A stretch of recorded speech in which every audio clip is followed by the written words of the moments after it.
Hey there, Papper Snappers. Grandpa Lanky here. Let's talk about dual therapy. Now, when I'm doing my PAP therapy analysis with AXG Sleep Diagnostics, it's so common for people to have anterior posterior collapse. And by this, I mean when they're sleeping on their back or sleeping supine, they have a lot of weight from their jaw and their tongue that falls back in their airway. Now, I did a previous video on this. I used my wife's yoga mat to show the collapse, and luckily, I have it right here. So pretend like I'm on my back, nose pointed up, and we're relaxing, and our jaw and tongue falls back into the airway. Yikes, that's bad. You're choking now. So what do you do about this? Usually this channel talks about CPAP, which CPAP is great. So some people hate CPAP, they don't want it. So they want to use an oral appliance. Now, thankfully, because Grandpa Lanky's been around for so long, he's got a ton of experience in this. A lot of sleep studies on people using oral appliances. A lot of people being tested for use of oral appliances. Now, back in the day, we would do in-lab testing. We'd build them this little quickie makeshift oral appliance, and we had it hooked up to a rig that we would mold it to their teeth. That would set, and then we'd attach it to this platform, and that platform would, you could remotely ratchet it out. And by that I mean the protrusion of the lower jaw. Now, you would start fairly neutral, and then every now and then you'd increase it another millimeter until you got to like 8 millimeters, which is way the hell out there. Let's say it's back like this. You can hear, you can see this is a demonstration of how it works. Jaw's back. You can hear it really clouding the airway. Now I'm gonna pull it out.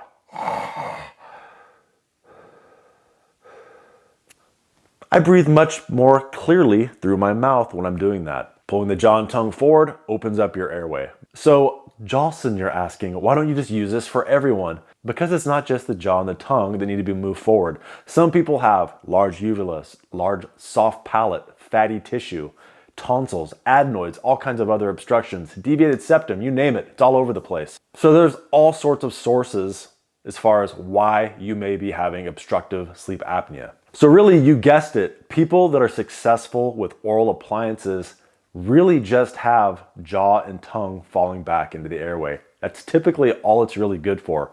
And of those people, if you screen for them appropriately, 74% of them are gonna have success. And those are people that have a very low AHI with maybe a higher RDI. Okay, so why am I bringing this up? It sounds like I'm really bashing on oral appliances, and I'm not. It's a good thing for some people. The problem is even the people that it is successful with, sometimes pulling that jaw forward too much, they start to have bite alignment issues, and then their jaw, temporal mandibular joint problems, which can be extremely painful if you've ever had those. So I'm not knocking it entirely. It's just that it's definitely not a perfect solution. Really, nothing is a perfect solution. So why am I bringing it up? Because dual use with CPAP can make CPAP a whole lot easier. Let's really quickly talk about some of the products they have out there. One, check out SomnoMed. SomnoMed has several different appliances. In general, they have basically two different styles. One has a little device where you can actually use a screwdriver and kind of ratchet out the bottom part. Now you have your uppers and your lowers that are connected to each other. And the dentist and you in a sleep lab are supposed to find out what level of protrusion is gonna be best for you as far as your comfort, having your jaw out and having it be effective for you. There's another one that has two little fins that stick up, and that is basically the same thing. It doesn't allow your jaw to fall back past a certain amount. There's also another one called the Oasis. Now the Oasis is actually really cool. It does the same thing as far as your jaw's popped out a little bit, but it has these two little flaps on the top that actually performs the caudal maneuver. Now, I know everyone is familiar with the caudal maneuver. This is basically what the caudal maneuver is. Some doctor, Dr. Caudal, shocker, found out that if you pull out here or provide pressure here, it opens up the nose. Listen to this.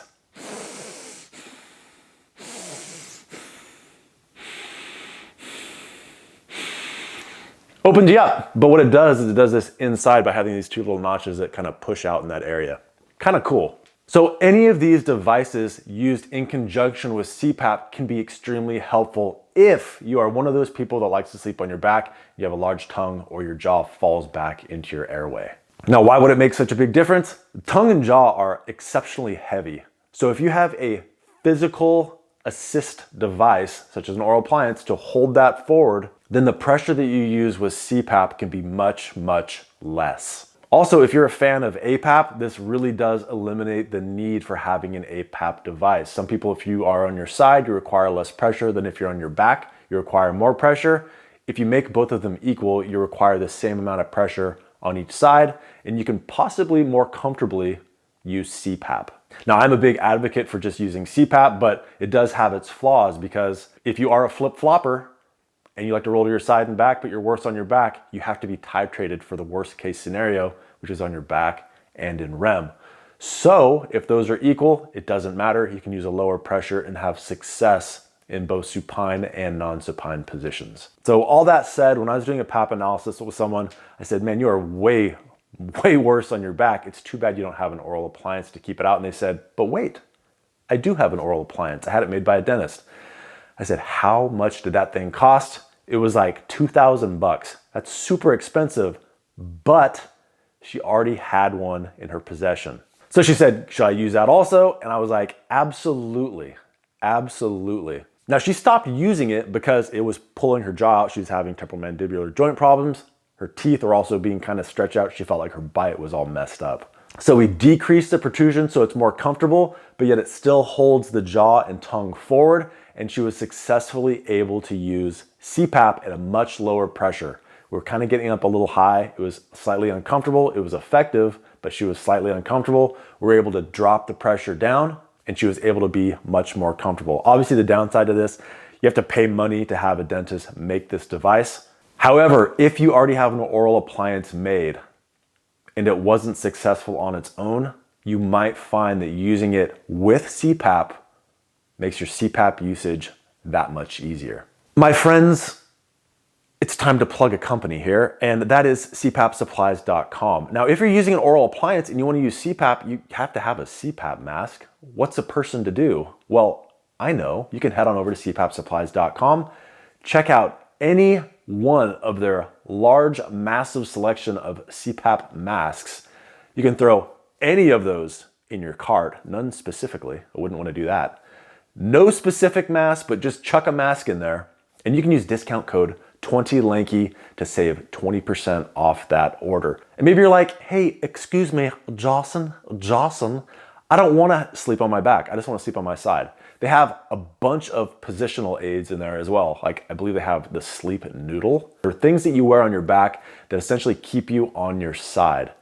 So if you're like, I'm not going to buy an oral appliance, that's like $2,000, $3,000, but I will buy a sleep noodle that's more in the $50 to $100 range. And on all of that, again, discount code 20lanky, save yourself 20% off. You're welcome. All right, guys, that's all I've got for you today.